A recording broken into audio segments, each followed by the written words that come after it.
I'm an ex-visa officer, and I want to talk to you today about how you should answer the questions in your visa interview. A lot of my clients want to know if they should answer the questions in a short way or a long way.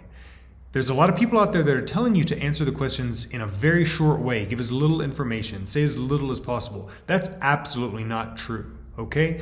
But there is also a way that you can give a long answer that's not correct. So you don't just want to give a long answer, you want to give a full answer. Right?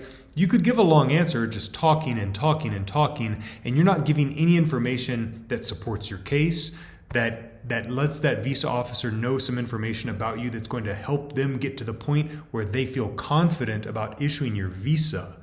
You need to give a full answer. That's an answer that's not short, but also everything that you're telling them is giving them a reason to issue your visa. Okay?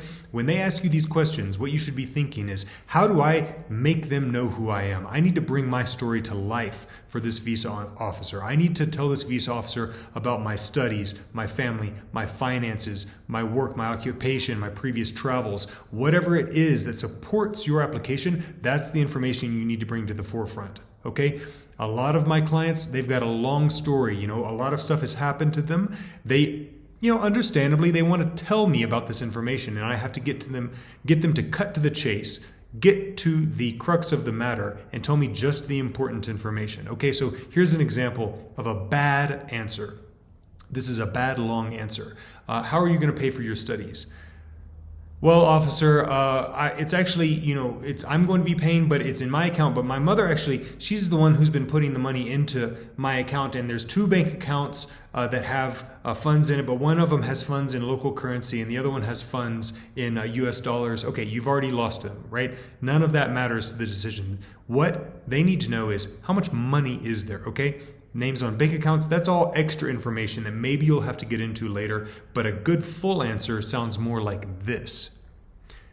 Officer, my family is going to pay for this. I have my own funds and my parents are going to be supporting me with their funds. My parents both work as engineers. They make this much money. Our family owns our own home and my mother and father both own their own cars. I've also, just so you know, I've traveled to Europe last year for tourism and also to Canada. Now I'm looking forward to going to the US to study. This is a longer answer, but all the details that you put in there are details that are helping that visa officer get to the point where they can click that issue button for you. And that's how you're going to get your visa issued.